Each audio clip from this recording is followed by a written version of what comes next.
I often get compliments from people about how big and dynamic my mixes sound, and then they ask me for advice. And when I look at their work, it usually comes down to the same mistake that they're all making. Now, this is not a video about some fancy, crazy technique, and it touches on gain staging, and if you've watched gain staging videos, keep watching this video. This is not a gain staging video. This is more of a process video. And this is very important because if you can do what I'm going to show you here, you're going to get your mix so much closer to just sounding bigger, fuller, and more dynamic. Check it out.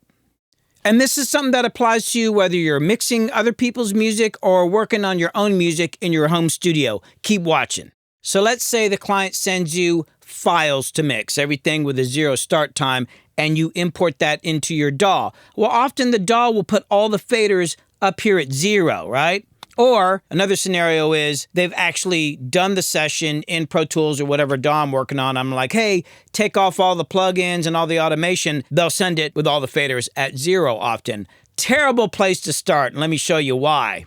This is with all the faders up at 0, and let's look at the master fader here. Already, it's just hitting really high up here, like even if you're bringing down, certain sounds, it's just a terrible place to start, everything's already so freaking loud. So here's what I do. I start out by grouping all the faders together and pulling them all down. I'll go down as far as 10 dB sometimes. I just want some room to work with because, as you mix, you're going to keep pushing things up, and going ahead and starting at around negative 10 dB is a good start time. I can always turn them up. It's easier to adjust by turning up than being kind of stuck in this, mixing corner where everything's too loud and you're trying to bring it back a little bit. It's just easier to turn it up. Here's another scenario. So let's say you're working on your own track and you've been, vibing away and adding things and pushing things up, but you notice at some point that you're kind of overdriving your master. And I've got a instrument master on here, and as you can see, it's redlining. Well, you could think that maybe all you need to do is just group everything and bring it down, but you can't for 2 reasons. And one is that you ended up in the process of putting volume automation on it. As you can see right here, I've got some volume automation on these tracks, so I just can't group everything. If I try to bring it down, the ones without automation will come down, and then the ones with automation will pop back up. So you've got to make a special kind of group. I made an instrument group track here, as you can see.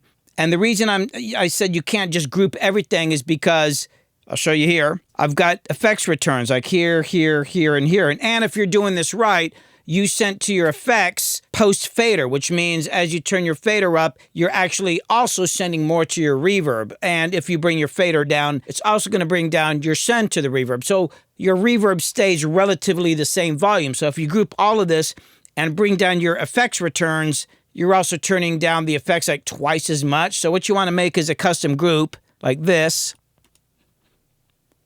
where I skipped the effects returns, and I'd also made a group here of some instruments that go into this auxiliary return here, so I left them out of the group. So I made a custom group for just gaining the instruments, and as you can see here, I called it Gain Instruments. So in the edit window, what you want to do is highlight all those tracks and bring them down. Whoops. In this case, you want to do this.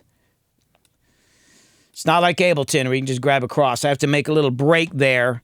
Then I grab everybody like this, and I'm going to bring it down a few dB. And let me get into a loud section here. Look at my plugin here. See, I'm not redlining anymore. Let me get to a louder section here. That still needs to come down a little bit more. All right, let's see if that works.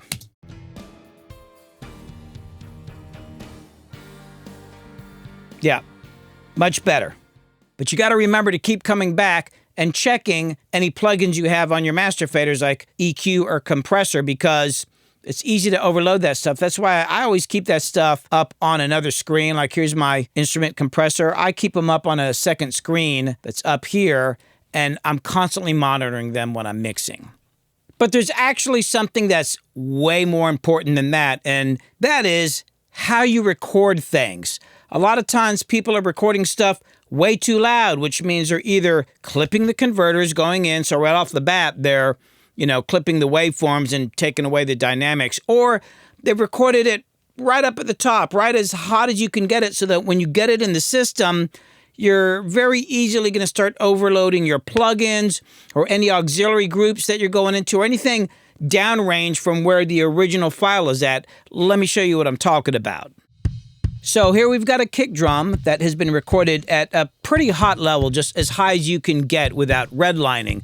And that would not normally be a problem if you turned the fader down and didn't add any plugins to it. But once you start adding plugins, you got a problem. Let me show you right here. Let's say that we add just a standard EQ in here. Now check out this level.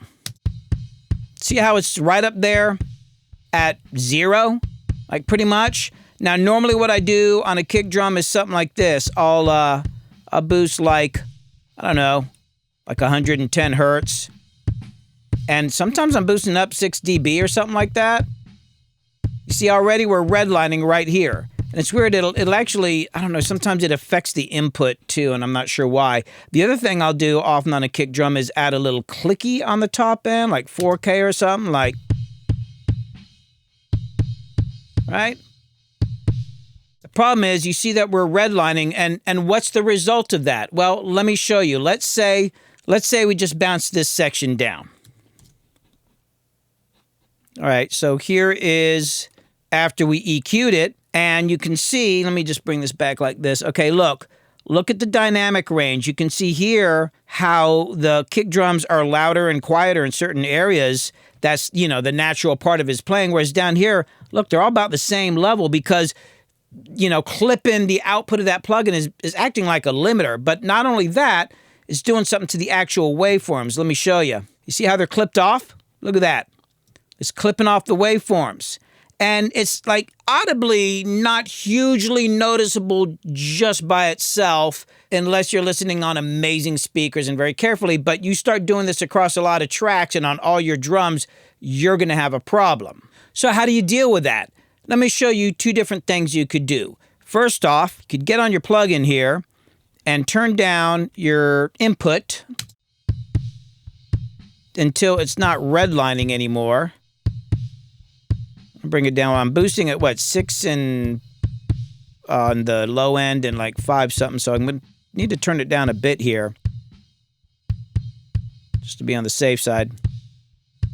There we go. Something like that. So let's bounce that little section there down and see what that looks like.